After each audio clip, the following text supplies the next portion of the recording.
Welcome to today's grad and postdoc scholarly talk series on how university finance works. And this is something that a lot of people throw words around like research expenditures, overhead, philanthropy, corporate and industrial gifts, grants and contracts.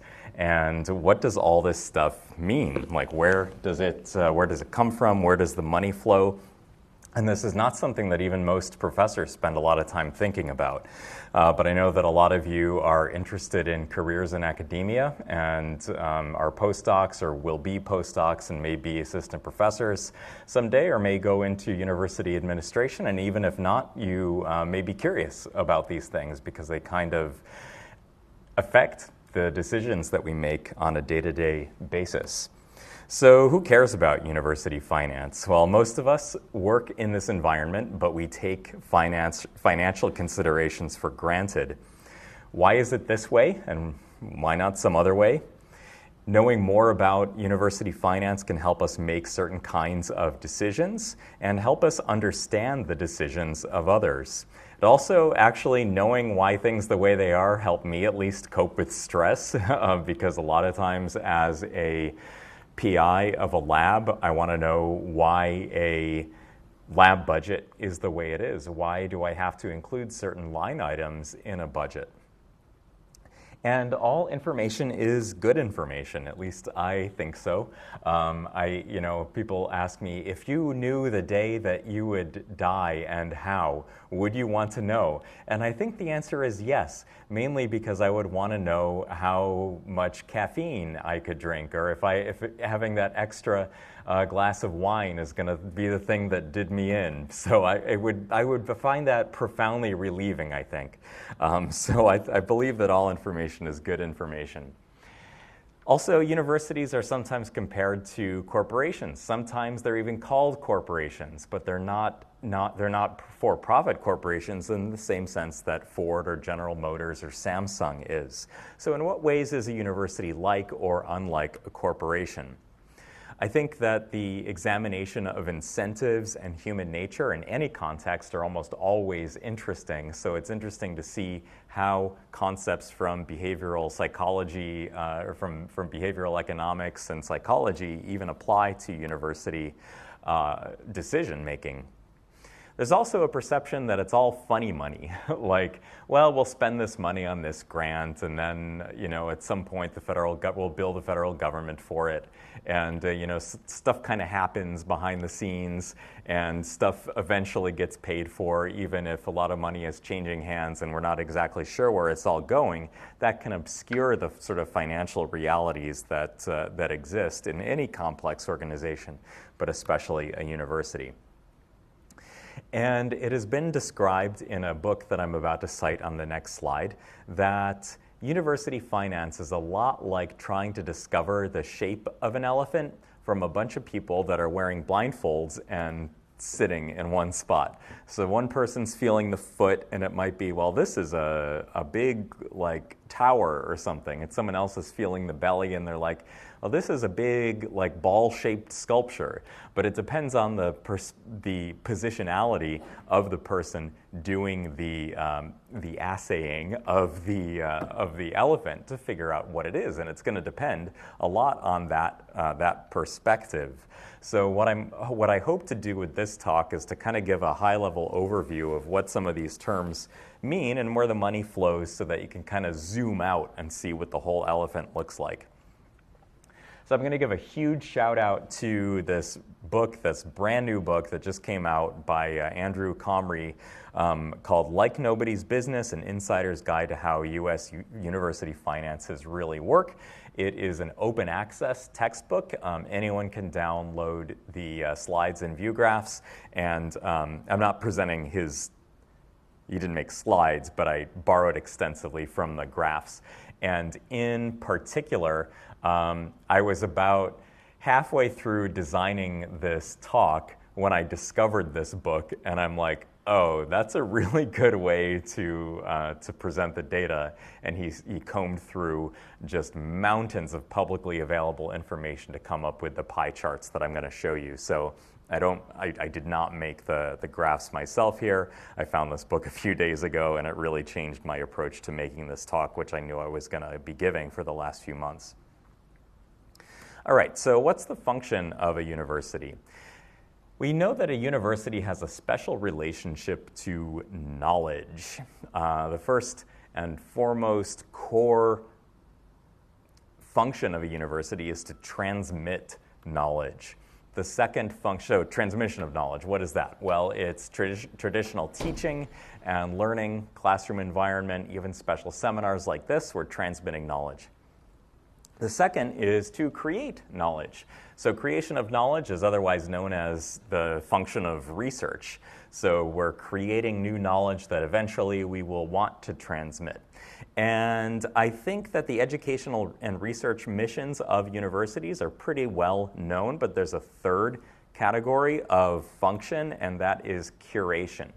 So if there was a calamity, a disaster, a political regime that came to power in a society where knowledge was really under threat.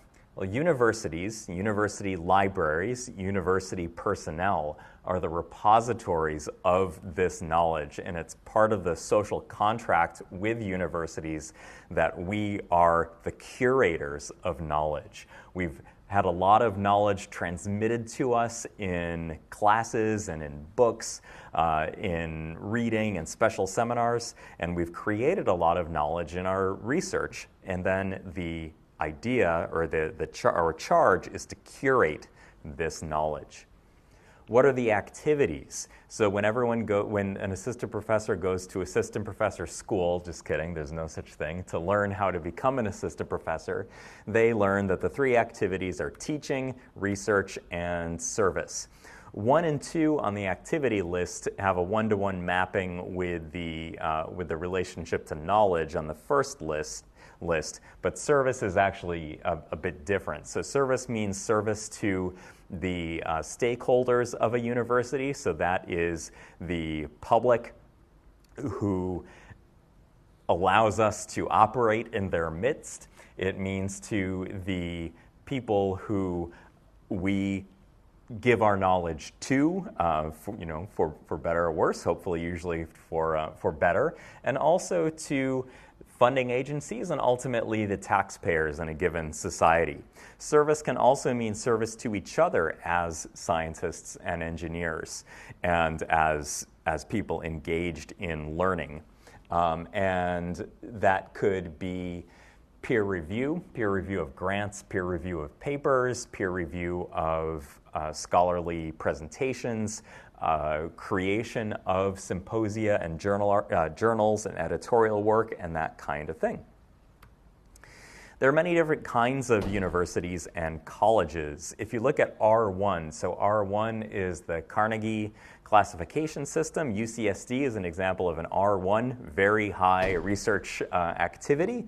There are 80 public R1 universities and 34 private R1 universities. R2 is the next level of research activity. There's 74 public, 28 private. So an example of an R2 private might be the Rochester Institute of Technology. A public R2 might be the Worcester Polytechnic Institute in Massachusetts, or certain campuses of the California State system, whereas most of the UC campuses fall under the R1 category. There are also a series of campuses that fall into the R3 to primarily undergraduate colleges, and the criteria that I'm going to use for the pie charts that I'll show in terms of total budgets and expenditures, when I don't specify R1, R2, and so forth, are going to be for nominally 4-year institutions. So what are the ground rules for nonprofit universities? So we know that most universities are nonprofits, and there are some universities that are for-profit, like University of Phoenix and DeVry and things like that, that have come under scrutiny the last decade or so for kind of, let's say,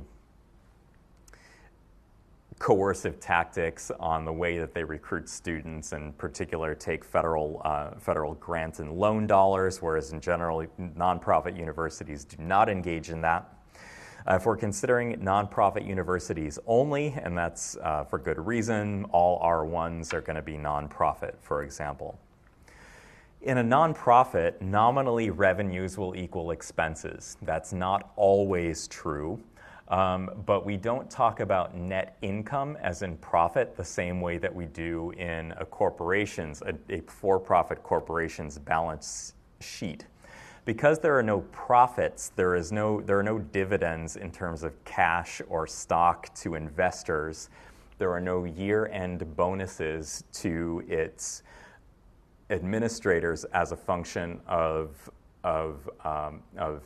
economic performance. However, there are losses and leftovers that occur in university budgets. They are called for nonprofits not profits, but margins.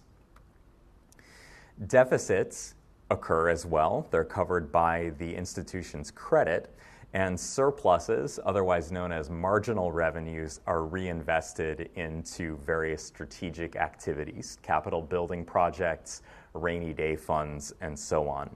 In fact, surpluses can be utilized in emergencies like the COVID-19 pandemic, and oftentimes a measure of how healthy a university's surplus money that's carried forward from year to year and reinvested is given in terms of how many days of no net revenue could that pot of money last. How long could you sustain university operations if you had no money incoming? And that could be 6 months, 8 months, a year, generally not greater than a year for the typical public R1. Excessive surplus leads to regulatory scrutiny. It is often the case where you will see the California legislature call forward administrators from the UC or Cal State system and say, why do you have all this money left over on your budget? It's why PIs are often under pressure to spend down the money on their books in terms of money that is gift money, money that can be used for any purpose ostensibly, and it doesn't look good to have that money on their books from year to year because it contributes to this unspent surplus, which some people in society regard as excessive. And it's regarded as excessive even if it can be regarded as excessive even if the business purpose is legitimate. So it could be reserved for a capital project. They could be unspent gift funds. You're not going to get a gift for like $100,000 as a PI every year. So when you do get it, you need to make sure it lasts. It could be used for financial aid. It could be as a buffer against falling state appropriations, and so on. What are some total university budgets? What do they look like? So in the blue is public universities, and if you look at the R1 category, so that is right here and right here, this is public, this is private, you can see that the budgets, these are in thousands of millions of dollars, we're at about maybe 1.75 billion average over all public R1s, and about 3 billion exactly for private R1s. What's a private R1? Stanford, Boston University, Harvard University. In fact, if you look at the Fortune 500 in terms of revenues, I think 8 R1 universities would actually qualify as a member of the Fortune 500 if you look at revenues, and that's going to be somewhere in the $6 to $8 billion range as the revenue cutoff. So these are quite hulking organizations. What are some revenue sources? And these are non-hospital revenues. So a lot of universities, a lot of R1 universities have hospitals attached to them. And they are free to either report that income as part of the university income or report it separately. This is considering only the non-hospital revenue sources. The biggest chunk, let's take R1 public, because this is sort of more of the flavor of what UCSD is going to look like. Most of the money comes in the form of tuition and fees. And this other big orange chunk here is state appropriations. A public or private university, R1, is not going to have this state appropriations. It's going to have a big red corner of the pie chart that is investment income, and that is income that is derived from the endowment, payouts from the endowment. Whereas for public universities, it's a relatively smaller chunk. The rest of these chunks are actually similar. This sort of cyan region here, this is grants and contracts, interesting to any scientist or engineer, because of a lot of our livelihood depends on these public, more or less public revenue sources that could also be foundation or industrially derived. Those are different from this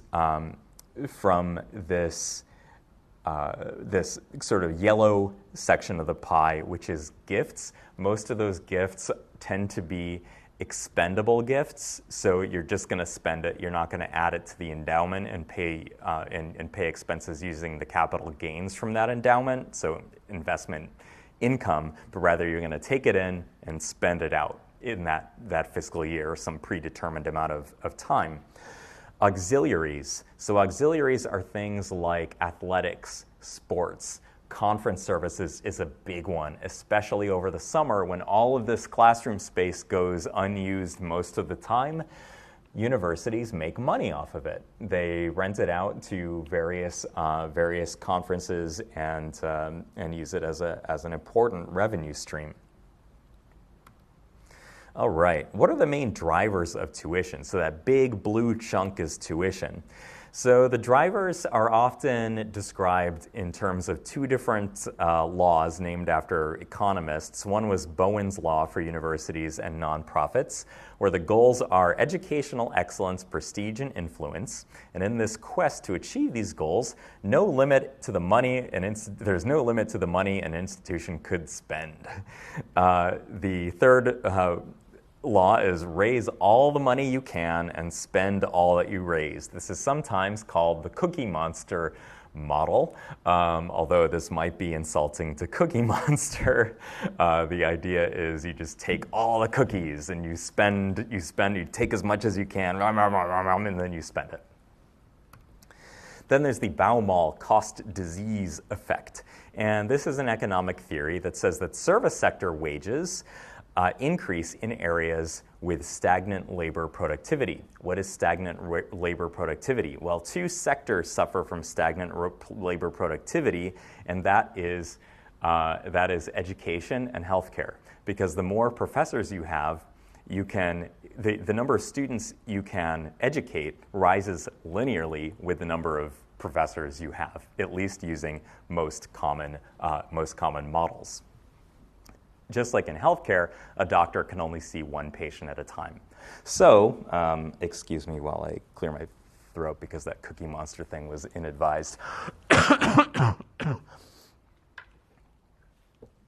Yeah, that's what I tell my daughter when she's like screaming. I'm like, you're gonna start coughing. You're gonna throw your voice out. Yeah, don't do the Cookie Monster voice.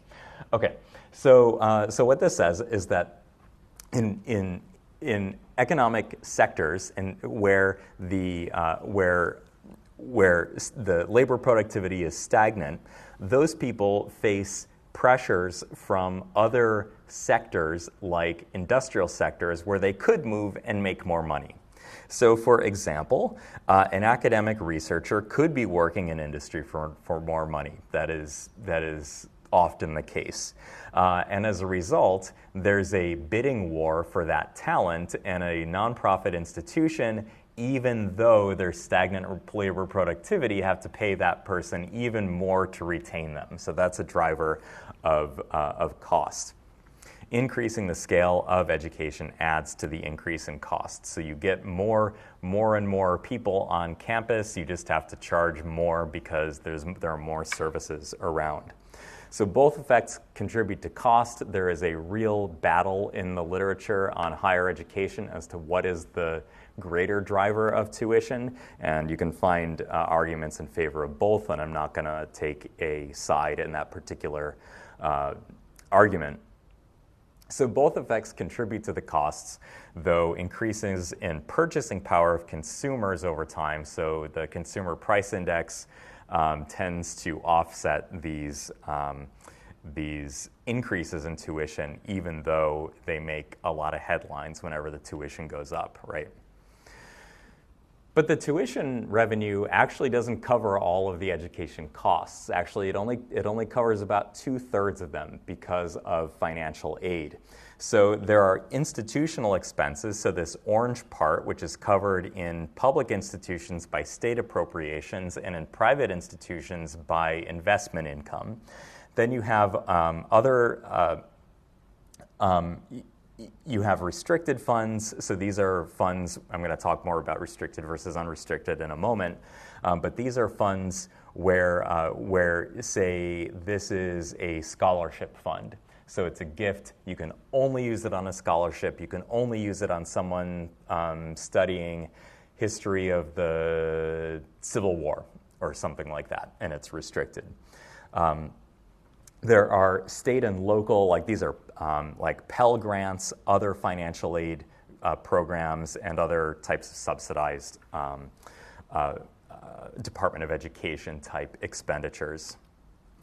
There are different colors of money. So all money is green, I guess, depending on what kind of currency you're looking at. In the US, it's green. And but in a university system, you can't use every kind of money on every type of expense. So they call that colors of money. It's also closely tied to the concept of cash flow. I first learned about cash flow back when I was chair of the Grad Student and Postdoc Council in the chemistry department at Harvard when I was a grad student.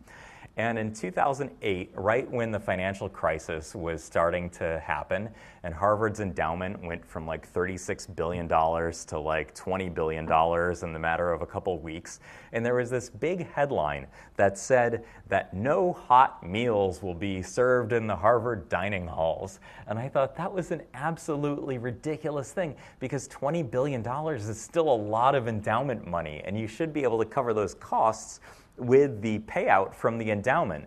And at the time, I wasn't thinking about people making omelets. I was thinking about oatmeal in a hot bin because they couldn't afford the propane or whatever to keep it lit.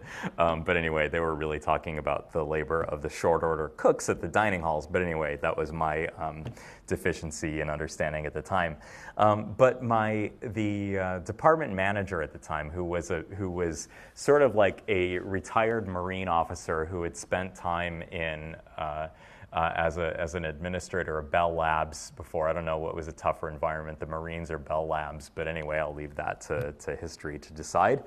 He said it's not a problem of money, it's not a problem of endowment or dollar value, it's a problem of cash flow. So he said we're working in very strict constraints, and it may be that the dining hall, if they get their budget cut by some marginal 10%, then they still need to buy all the food and they still need to pay the utilities, right? But maybe it's that omelet in the morning that's the easiest thing to cut, and that's what he meant by cash flow. So the cash flow is affected by the origin of the revenue.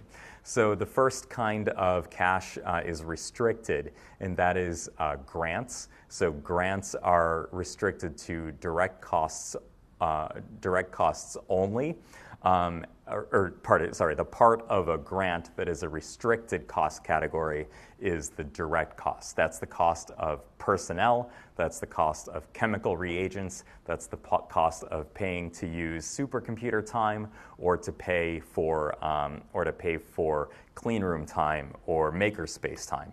Then there are expendable gifts. So a gift usually comes with a gift letter, say from an individual or a foundation or a corporate partner that says you have to use this gift on this particular expense, like a scholarship or a summer research program. Then there's endowment income for restricted gifts. Now you would think that if you gave a university like $1 billion, I don't think anyone's ever done that. But say you give a university $1 billion, and that you would think that as a university who's making like a 5% capital gain or capital gains income from that would say, well, okay, I get to use that $50 million annual 5% payout on anything I want. But no, it's stipulated in the gift letter for most endowment income that the interest on that gift has to also go to the same cause that the principal went to. And that's an often misunderstood fact. There are also unrestricted colors of money. So unrestricted funds come from tuition and fees. That's why a university wants its tuition and fees. That's why they're increasing. Unrestricted funds come from investment interest, so that is the university's own money, things that originated as unrestricted investment income, non-expendable gifts, state appropriations, or tuition that that are now, it's like, laundered is not the right word, but it goes into the same pool, right? It goes into the university's pool. It's not tied to a particular task. And then that money gets invested, and then you can use the capital gains on that to do what you want with it. State appropriations are unrestricted. Indirect costs on grants are unrestricted. We'll talk more about IDC in a moment. Indirect costs, also called overhead. And auxiliary income tends to be unrestricted. So the money that goes into the sports team when you sell out a football stadium, not that UCSD would know anything about that, but when you sell out a sports stadium, that money, some of it goes back into the operations of the sports team, of course, but doesn't cost that much money by comparison to how much is made. And then investments.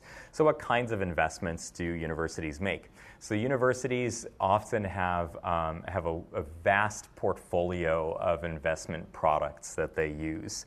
Those could be public stocks and bonds.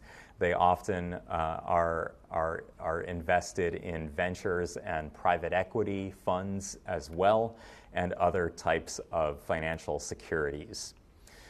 Now, note that some money could be unrestricted from one person's perspective, but restricted from the university's perspective.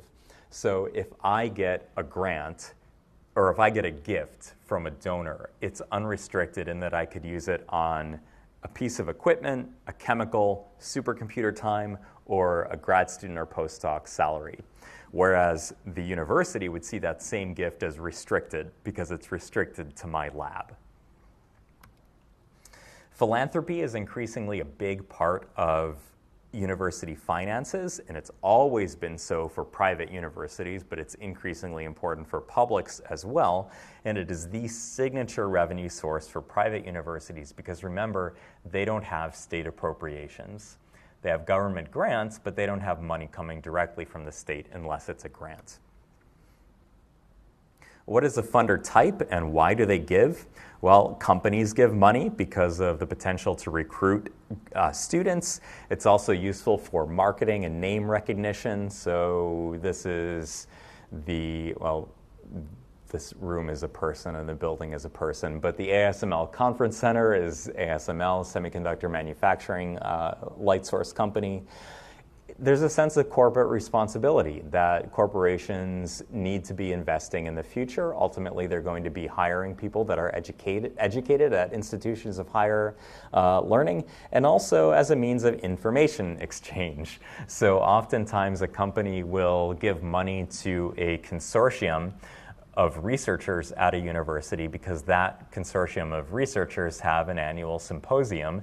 And if the companies send people to those symposia, they get to take notes on the absolute most cutting-edge research that's being done by people that got trained at the best universities in the world, which I would call, a little bit cynically, low-cost consulting services. And private individuals, they want to feel good. They want to make a difference in the world. They like having their name recognized. They like having their name on the building. Foundations, so those are based on either corporations. So corporations often have a foundation that came from that institution, but also from families, wealthy families or wealthy individuals. And they are also types of nonprofits, just like a university, and they are fulfilling a primary donor's mandate or a group of donors' mandates. What is the mandate? I'm interested in cancer research. I'm interested in energy mitigation, environmental mitigation strategies. What are examples of auxiliaries? In general, they are conference services, so summer stuff, athletics, restaurants, stores like the campus bookstore and why the UCSD t-shirt is $50, housing, and research-related stuff. So auxiliaries, outside users pay user fees like recharge. Also inside users pay these fees too. But that's okay, right? Because we're like a domestic economy. A lot of noise is made in Congress about trade deficits and so forth, but 70% of at least 70% of the US economy is domestic spending.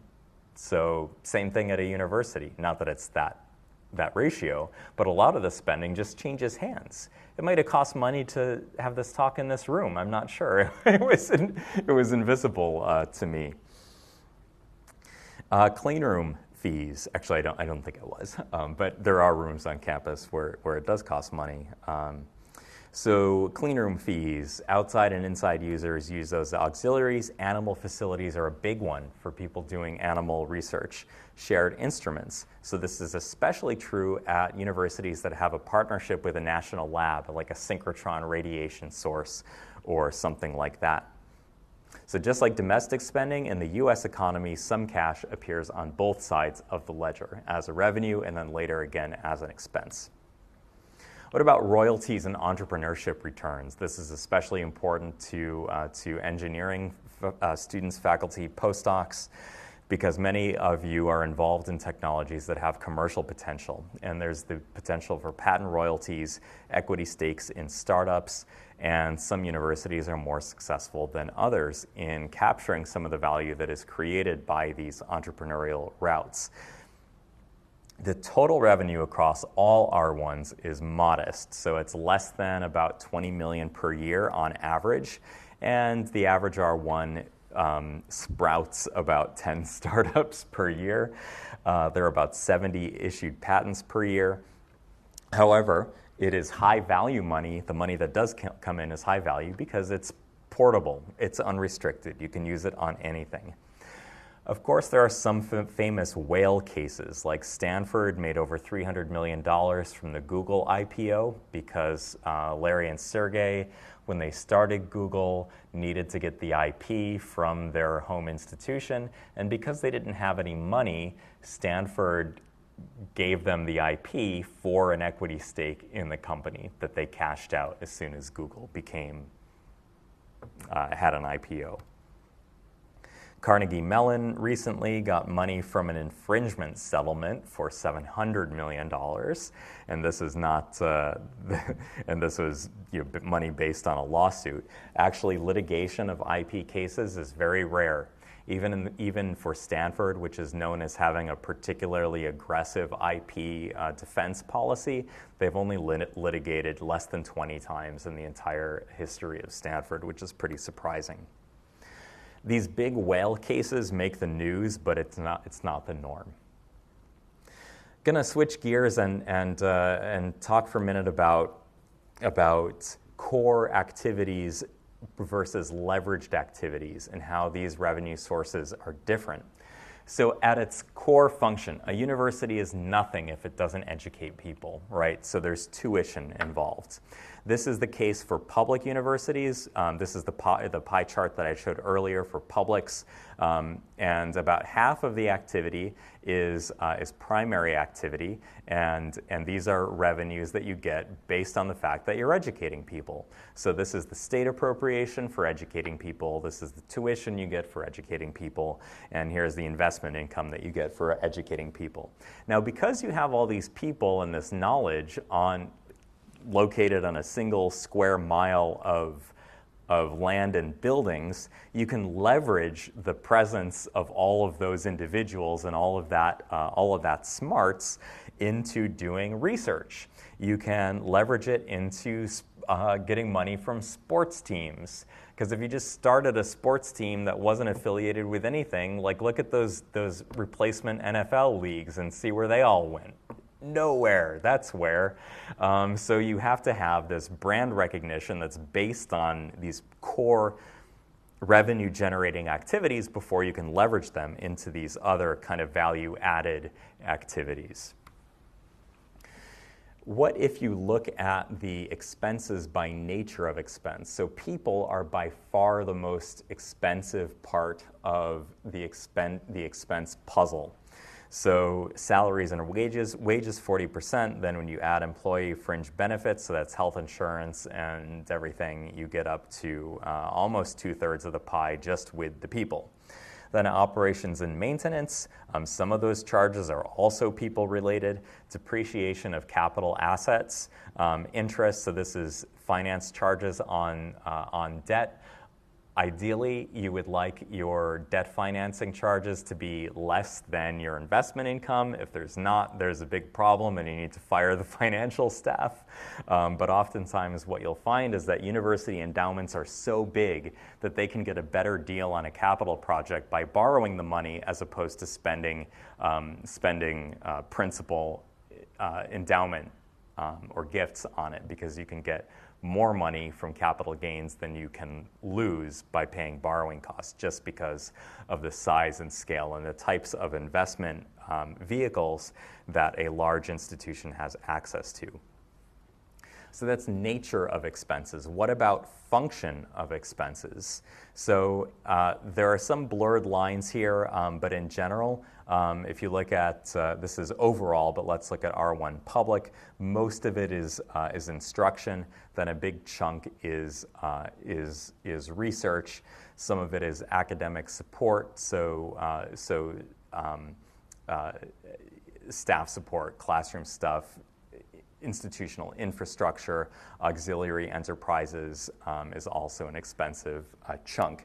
That's probably a lot less for us, actually, because we don't have big, like a football program, and basketball, great as it is lesser known than it is at other places.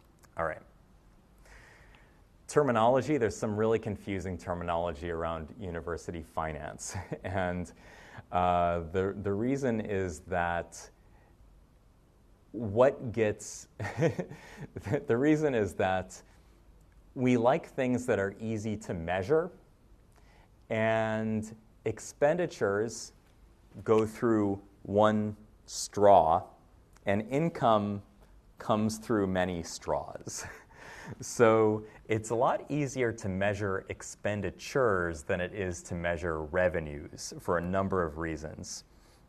And so if you look at this chart on the left, these are the revenues on the left from different sources. This is tuition, this is state appropriations, I forgot what type of a university, oh yeah, R1 public, versus expenditures. And expenditures is a little less than revenue. That's weird, right? Why would that be? For a number of reasons.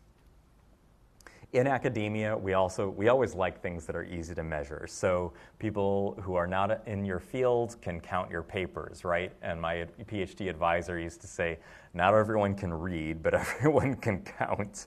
And then in finance, they say that what gets measured gets managed. So what do we measure? We measure expenditures because revenues, lots of sources, expenditures, one outlet. So research expenditures are a comically misunderstood jargon. It sounds like expenses, but it's really reflective of revenues. It is money spent on research, if you're talking about research expenditures, and it's derived from external sources. It's not that your costs went up because your expenditures went up. It's because you got a lot more money and you can spend it, and it's easier to spend read your credit card balance than it is to see what all the money came from.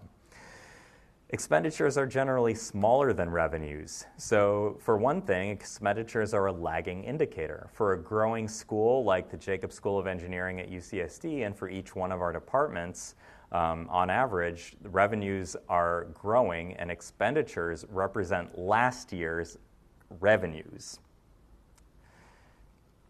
It's also difficult to account for multi-PI grants and subcontracts where you have to pay another university, and also there is the case where some types of revenue sources are retained for future years and do not appear in the expenditure category even for the next fiscal year.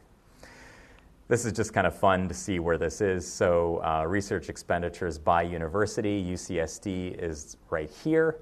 It is the 7th one on the list, at least this list in fiscal year 2017, but it's the 5th in terms of public universities. This is in some ways a disingenuous plot because it can mix hospital and non-hospital income, it mixes research universities that have hospitals and research institutions that are that have national labs or Defense Department affiliated laboratories as a part of their campus. So, for example, Johns Hopkins University also has the Applied or Advanced Physics Laboratory, which is a DoD-funded research institution that consumes about half of these research expenditures. So it's not just what's happening on that exact campus, it's everything that's included in part of the on the balance sheet. Zooming in down to a very fine grain on a particular research lab budget, this is kind of what it looks like. If your doctor very famous, you might budget 1 month and one summer month, which might be $11,000. A graduate research assistant at 0.5 FTE, don't get mad at me. 9 months fall and spring could be $25,000. Fringe benefits for faculty and the GSR. You might have equipment, direct costs, materials and supplies, and then tuition remission. Why is it tuition remission and not flat out tuition, straight up tuition? The reason is that you can't spend federal dollars on tuition. So what we do, what the system does, what the system has found it advantageous to do essentially all universities, is to pay the tuition remission as a benefit to the student so that tuition is not charged to the student. Now, the student never sees the money, but that's the bin that it goes into. So it's paid out as a benefit so as the university does not charge it directly to the student. Value judgments aside, I'm just stating facts here.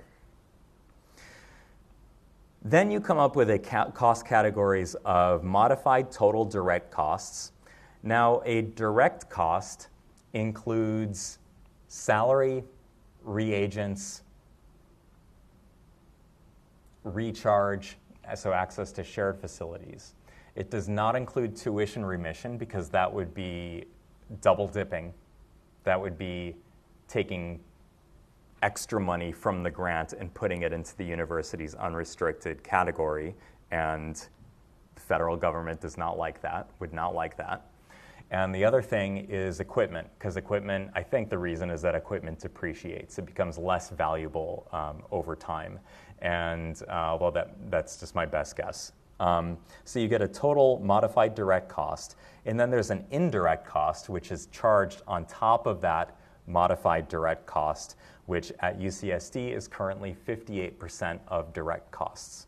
So if you have 100K in direct costs, you bill the government for 158K, and that extra 58K goes into the unrestricted budget of the university. Okay, so what about the connection between finance and strategy? So research is really expensive, and grant agencies and philanthropies get access to highly leveraged assets. So us in this room, right? Nobody thinks that they're getting paid enough for what they do, right? I think that's more true in academia than it is in most other sectors of the economy.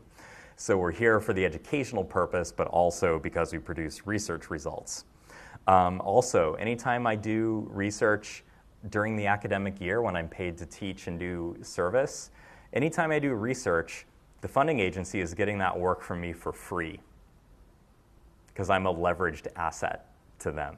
I'm here for the primary activity, which is education, and I happen to do some research in my free time, and the agency gets that work from me for free, plain and simple. Grad student time on TA-ships doing sponsored research are also working for the research agency for free. I mean, I know the accounting doesn't say that, but it's true, right? If you're doing a 50% TA-ship and a 50% and a 12 units of $299, if you're working on that grant, the grantor is getting that labor from you for free. The budget does not compensate. So the university budgets that we send to the granting agencies don't make up for the expense of research. Universities could be argued to lose money on research, just like Walmart loses money on groceries. I don't know if that's still true, but there are some items called loss leaders, like bread and milk and things that are bizarrely cheap that you buy. Like milk is less expensive than gasoline. Doesn't that seem like weird? Like it's high value, low entropy, proteinaceous product, like is $4 to $5 a gallon? Like that's ridiculous, right? Well, it's artificially cheap because you need milk or bread or whatever, and you need flour. You need to go into the store and get it, and it's so big and bulky and so perishable that you can't stock up on it and buy like a bajillion jugs of milk, right? So those are called loss leaders that gets people into the store. They're also, you could consider them as investments. We're going to lose money here because we're going to gain prestige and impact in these other areas. So even though the indirect cost rate of 58% seems high, it certainly seems high to the PIs, the universities lose actually on that grant like 5 to 10% of the costs per grant, and they get that money from other sources. Sometimes indirect cost returns are issued to PIs in the form of unrestricted research dollars, but oftentimes those moves backfire politically because it looks to the PIs like that indirect cost money was ours to begin with. And you can understand it, right? The misunderstanding, but that's kind of the way it is. So what are these investments made for? Why do we make these investments in research if we don't recoup the cost through the grants and the indirect cost reimbursements? And it's for the public good. It might be the state charter, like it is for the UC system, or the charter that the UC system was created under by the state. And it could be for prestige and cachet. In business speak, we would say that finance yields to strategy in this case. So we're making these investments because we have bigger strategic aims than just the balancing the checkbook, balancing the account statements. So what are the take-home messages? University finance is ubiquitously important, but understood by few, including me. But knowledge of the basics or even the jargon can help you navigate your time in academia and work within it. So there's that old saying, grant me the wisdom to change what I can, leave alone what I can't, and the wisdom to know the difference, or something like that. It's very much how it is working here. There are many different types of universities, and the public R1 university like UCSD is in an elite category. Pay rates and expenses rise over time, but still not as much as goods-producing sectors, for better or worse, just the way it is. I would argue that research can be considered either a loss leader or an investment, depending on what positionality or what perspective you take. And there's no perfect scenario. It's a complex system built on historical accidents, but it's the system we have, such as it is. Thanks for your time, and I'm happy to take questions.